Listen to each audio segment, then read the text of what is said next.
وەکەمە گوت بوو گەڕا دووەم یا هەڵبژاردنەی سەر کۆماریە تورکیە 5 ڕۆژمانە سەدە 5 یا دەنگێن ji bo Sinan Oğan çûn سەدە 11 wan kesên dengê xwe nedayî li malê bi giştî dengên Kurdan dikare çi balansekê di gera duyem ya hilbijartinan da biguhere bi taybetî piştgiriya Sinan Oğan bi aşkerayî ji bo Recep Tayyip Erdoğan mumkin e forseta ji dezdanê ji bo Kemal Kılıçdaroğlu di gera duyem da zêdetir bike. Li ser vekirina navenda lêkolînên Kurdî li Enqereyê jî piştî hilbijartinan ji hêjaya Reha Rohavîoğlu hema henkarê navenda lêkolînên Kurd dipirsim. Hêjaya Reha gelek bi xêratiya Kurdistan 24 gelek spas ji bo wê derfetê. Destpêkê dixwazim li ser vekirina navenda lêkolînên Kurd li Enqereyê zanyariyan ji hewa bigirim. Kengî ev biryar hate dan aya vekirina vê navendê dê bi fermî be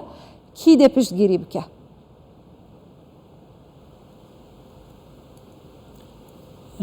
Navenda ve ne Enqereyê li Diyarbekirê li Amediyê ev 3 salê xwe qedan 4 sale li ser Kurdan lêkolînan dike. Belê dizanim li Diyarbekirê lê hêjayê min pêşî niha mêvanekê me hat wergirtin ji aliyê hevkaran li Diyarbekirê got biryar hatiye dan navendek li Enqereyê jî bêvekirin. Yani AK Partî dê piştgiriya wê bike tiştekî wiha hûn dikarin zanyariyan pişt rast bikin. ببورن خبر هم جنوچه کساتونه یا تو علاقه مبوی تشتیزش تونه اجینه جواد بیسم بری وی از منو قداری ندیکرم ببورن بله باش تمام و چاخه ام بهینه سر مثلا گره هلبجارتنان یا سر کماریه یا دویم تو چاوری دکی دوان شرط و مرجان دا به تایبتی پشتگیریا سینان اوغان جبو رجب طیب اردوغان درفتا ونداکرنه جبو کمال کلشتاروغلو زیده تر دکی یان جی ممکنه تشتکی جنیشکا و در بکه و هوله yani ev dengê ku hatine dayîn bo Sinan Oğan em nikarin bêjin deng derên Sinan Oğan bûn hinkî ew dengderên protesto dikirin ev pergala ku di nav du namzetan da ji ber vê yekê jî Sinan Oğan nikare dengê xwe ji bo yekî sedî sed bibe derekê lê dîsa jî piştgiriya wê li kîjê alî ve wek moralek piştgiriyê ji re çê dike ji xwe Erdoğan avantaj dest Erdoğan de bû ji ber ku eşkerekirina piştgiriya Sinan Oğan li aliyê Erdoğan bû hinkî vê moralê wî bîne cî karê Kılıçdaroğlu hinkî dî zortir bûye lê dîsa jî em nikarin bêjin 5 pointê wî sedî sed kanin biçin aliyê Erdoğan ev mesela zêdetir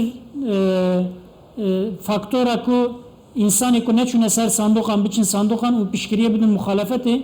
ev bandora ve zêdetir bandorekê ev faktora ve zêdetir bandorekê li ser hilbijartinan bike wek mînak li Tirkiye em bêjin tevlîbûna sandoqan heştê û duda heştê û sêye biborin heştê û neh nêzî heştê û heşt heştî nodiye heştê biborin heştê û neh heşt nodiye lê li Bakurê Kurdistanê yani ji sedî heştê û dudiye yani ji Tirkiye kemtir çûne ser sandoqan ê ku em zanin ev Kurdê ku çûne ser sandoqê zêdetir AK Partiye dengderên xwe motive kirine ku biçin ray bidin lê HDP motivasyona hinkî kêm e ku nikaribuye motive bikira dengderê xwe biçine ser sandoqê eger tura duyem de wisa devam ke zor e lê divê HDP dengderê xwe motive bike ku biçin ser sandoqê ku avantaj ji bo Kılıçdaroğlu derkeve olê ne wisa be hinkî zor e nexwe sedem çiye ku hetan ha HDP ew qas dengderê xwe han nedaya motive nekiriye ku biherkine ser sindoqan di tura duyem de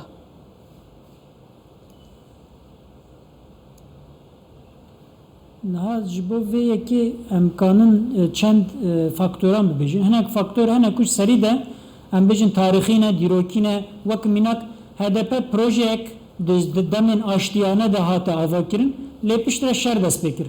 ji ber ku dema ku şer dest pê kiriye heta îro HDP rayê wê zêde nabe kêm dibe yani heftê Haziranê 2015 de rayekî bilind girt ji wê rojê heta îro li Bakurê Kurdistanê zêdetir yani li bajarên ku Kurd zêde lê dijîn kêmtir dibe dengê wê yek ev a duyem yani zor uzak li ser HDP tê kirin kadroyê wê tên bin çavkirin tên girtin davêjin hepsê a duyem em kanin bêjin serokekî mîna Demirtaş popüler û kane însin motive bike ew tune Kemasyavi zede bandorol holedike. Asayam jî sosyolojiya Kurdbunê û sosyolojiya Kurdan diguhere lê siyaseta HDP em nikarin bêjin li hember vê sosyolojiyê li gor wan diguhere. Siyaset hinkî statik dimîne lê sosyoloji tiştekî dinamîk e. Tiştekî din wexta ku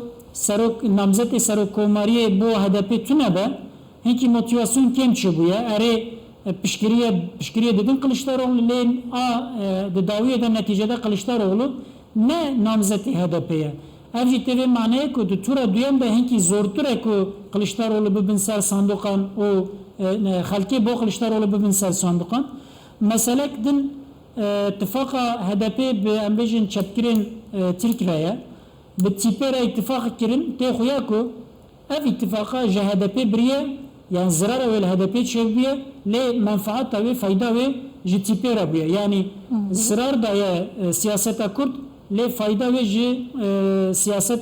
partiyên Tirkiye Başa ev siyaseta ku tu jê behez dikey bi awayekî xemsarî bi awayekî windakirinê bi taybet li ser destkeftên Kurdan û dengê Kurdan ji aliyê HDP ve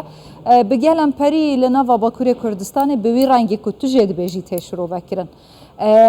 Hêjaya Ruha em dibînin 5 rojmane ji bo tura duyem axiftinên Kemal Kılıçdaroğlu û yên Recep Tayyip Erdoğan di nava gel da kîjan ê zêdetir bandora xwe dikin bi taybetî piştgiriya Qendîlê ji bo Kemal Kılıçdaroğlu wekî ev rûke şaredarê Stenbolê jî gotî eva plangîriyeke li dijî Kemal Kılıçdaroğlu ji bo xatirê Erdoğan tu çawa dibînî gelo? Yani ez va senaryoya Musa komplovarî pê bawer nabim. Qandîl li aliyekî di nav siyasetê de jî niqaşan dike gotinên xwe dibêje lê ev gotinana ev müdaxaleyan rast e zirarê dide Kılıçdaroğlu. Yani eger tu rêxistinek hem çekî bî hem jî siyasî bî derek ew rewşa siyasî li ber çavê xwe bisekinî û ez vê axaftinê wexta bikim fayda ji kê re be zirar ji kê re be gerek were bifikirîn. Ji ber vê yekê jî wexta ku bibêjin işte divê Erdoğan tek biçe divê Kılıçdaroğlu serkeve iktidar jî hêz û quvvet û medya di dest iktidarê ye dide ber çava dibêje ku piştgiriya wan ji bo Kılıçdaroğlu'ye ev jî nav were wan de tekîliyekê çêdike. Yani az dawî ev gotin û em bêjin beyanên PKK yan jê Qandîlê zirarê dide muhalefetê û zirarê de Kılıçdaroğlu lê di tiştekî wek em bêjin li gor menfaata Erdoğan war dibêjin ez pê bawer nabim lê menfaatê Erdoğan dike ew tiştekî dine tura duyen de ji ber ku HDP nakeve hilbijartinê ji ber ku namzet ne namzetê HDP'ye qasî ez dibînim li bajaran coş û kampanyayek bi coş tuneye ji ber vê yekê jî texmîna min wê tevlîbûna sandoqan hinkî dik kêmtir bibe eger kêmtir bibe jî wê zirarê li Kılıçdaroğlu bike çarpênc rûyana de eger HDP kampanyayek em bêjin tenê li Bakur kampanyayek bi coş nemeşîne îşê Kılıçdaroğlu zor e lê zêdetir gel li menfaatan siyasî mêze dike erê Kılıçdaroğlu jî di tura duyem de hinek gotinê ku Kurdan ji xwe sar dike dibêje lê xelk zane ku ev tiştekî stratejîk e hinkî bi nijadperest teref em mecbûr maye